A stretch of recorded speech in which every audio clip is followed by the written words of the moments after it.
Bismillahirrahmanirrahim. Assalamualaikum warahmatullahi wabarakatuh. Apa kabar anak-anakku? Baik, alhamdulillah. Semoga kita semua senantiasa dalam lindungan Allah, diberikan kesehatan. Amin. Pada kesempatan kali ini kita akan belajar materi tentang iman kepada kitab-kitab Allah Subhanahu wa taala. Beriman kepada kitab-kitab Allah merupakan rukun iman yang keberapa? Ada yang tahu? Ya, rukun iman yang ketiga.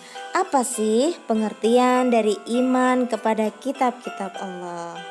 Pengertiannya ialah percaya dan yakin dengan sepenuh hati bahwa Allah Subhanahu wa taala telah menurunkan kitab-kitabnya kepada para rasulnya. Ajaran yang terdapat dalam kitab tersebut kemudian disampaikan kepada umat manusia sebagai pedoman hidup agar meraih kebahagiaan di dunia dan di akhirat. Ada berapa kitab yang diturunkan oleh Allah? Ada 4 buah kitab yang wajib kita ketahui. Oke, seperti yang tampak pada layar, ini adalah gambar dari kitab Taurat. Kitab Taurat diturunkan kepada Nabi Musa alaihissalam pada abad ke-12 sebelum Masehi. Kitab Taurat diperuntukkan sebagai pedoman hidup Bani Israel menggunakan bahasa Ibrani. Salah satu keterangan yang memperkuat keberadaan kitab Taurat dalam Quran surah Al-Mu'minun ayat 49. A'udzu billahi minasyaitonir rajim. Bismillahirrahmanirrahim. Walaqad atayna Musal kitaba la'allahum yahtadun. Yang artinya, dan sesungguhnya telah kami berikan Alkitab atau Taurat kepada Musa agar mereka Bani Israel mendapatkan petunjuk. Adapun pokok-pokok ajaran kitab Taurat ialah 1. Perintah mengesahkan Allah Subhanahu wa taala. 2. Larangan menyembah patung atau berhala. 3. Larangan menyebut nama Allah dengan sia-sia. Maksudnya melarang menggunakan nama Allah secara tidak bertanggung jawab dan tanpa pertimbangan. 4. Perintah menyucikan hari Sabtu. Pada masa itu, pada hari Sabtu wajib digunakan untuk melakukan ibadah, berzikir, dan meninggalkan hal-hal yang bersifat duniawi. 5. Perintah hormat kepada orang tua. 6. Larangan membunuh sesama manusia. 7. Larangan berbuat zina. 8. Larangan mencuri. 9. Larangan menjadi saksi palsu. Dan 10. Larangan mengambil hak orang lain. Oke, kitab selanjutnya yaitu seperti yang tampak pada layar, ini gambar dari kitab Zabur. Kitab Zabur diturunkan kepada Nabi Daud alaihissalam pada abad ke-10 sebelum Masehi. Di manakah kitab Zabur diturunkan? Adakah yang sudah tahu? Ya, diturunkan di Yerusalem, ditulis dengan bahasa Kipti. Keterangan yang memperkuat keberadaan kitab Zabur ada dalam Quran surah Al-Isra ayat 55. A'udzu billahi minasyaitonir rajim. Bismillahirrahmanirrahim. Wa rabbuka a'lamu bima fis samawati wal ardh.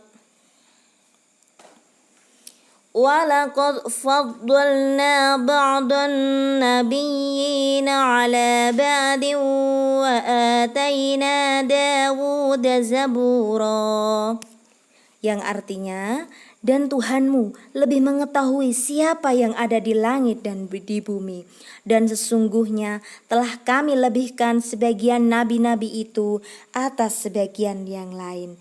Dan kami berikan Zabur kepada Daud.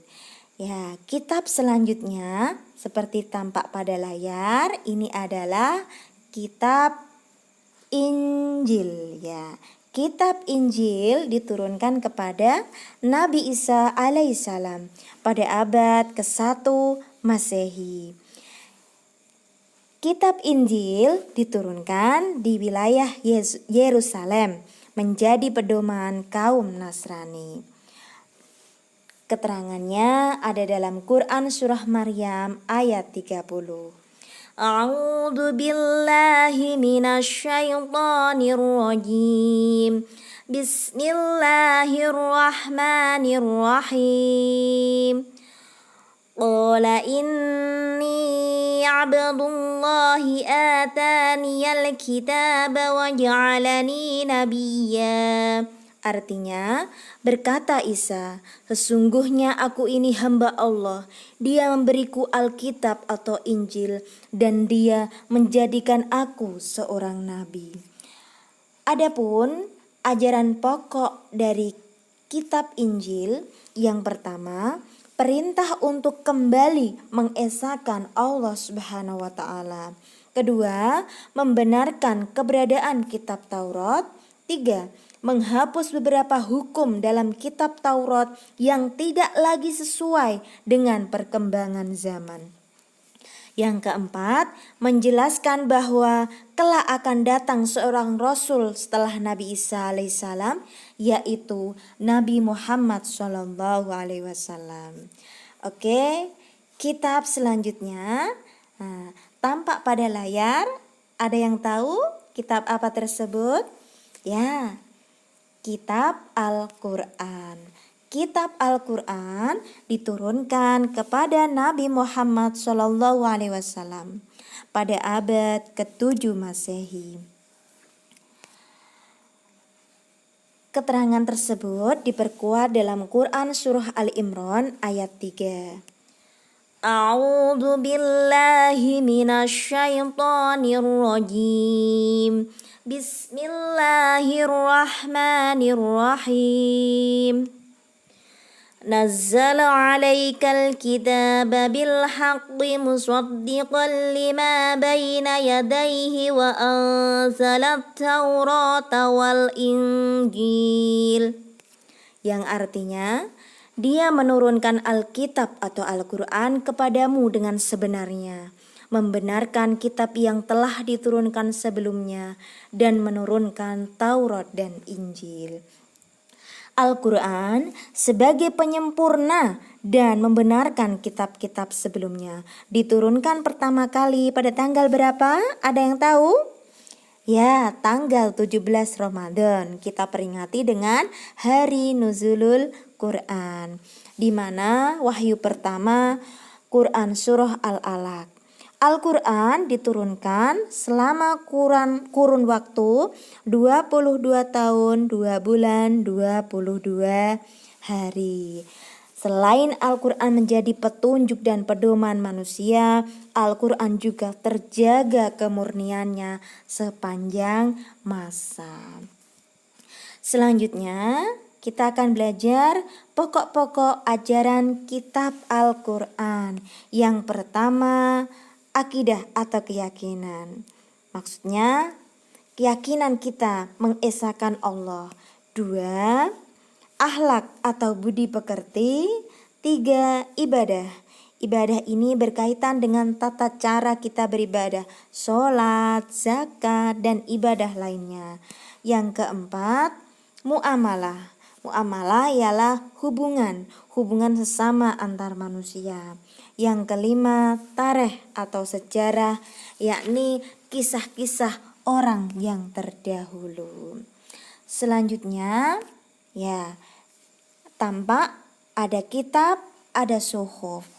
Wahyu yang diberikan oleh Allah ada yang dibukukan berbentuk kitab dan ada pula yang masih berupa lembaran-lembaran terpisah atau disebut dengan suhuf. Perbedaan antara kitab dengan suhuf, yang pertama, isi kitabnya ya, isi kitabnya lebih lengkap daripada suhuf. Kedua, bentuk dari kitabnya. Bentuk dari kitab itu sudah dibukukan, sedangkan suhuf masih berbentuk lembaran-lembaran yang terpisah. Selanjutnya, kitab biasanya berlaku lebih lama daripada suhuf. Yang selanjutnya adalah hikmah beriman kepada kitab-kitab Allah. Yang pertama, memberikan petunjuk mana yang benar dan mana yang salah. Kedua, memberikan informasi sejarah kehidupan orang-orang terdahulu. Yang ketiga, hati manusia menjadi lebih tentram dan menambah ilmu pengetahuan. Selanjutnya, kita akan memiliki sikap toleransi yang tinggi. Yang kelima, meningkatkan kesadaran dalam menerima cobaan, ujian, dan musibah. Oke, terima kasih anak-anakku atas perhatiannya. Kurang lebihnya mohon maaf.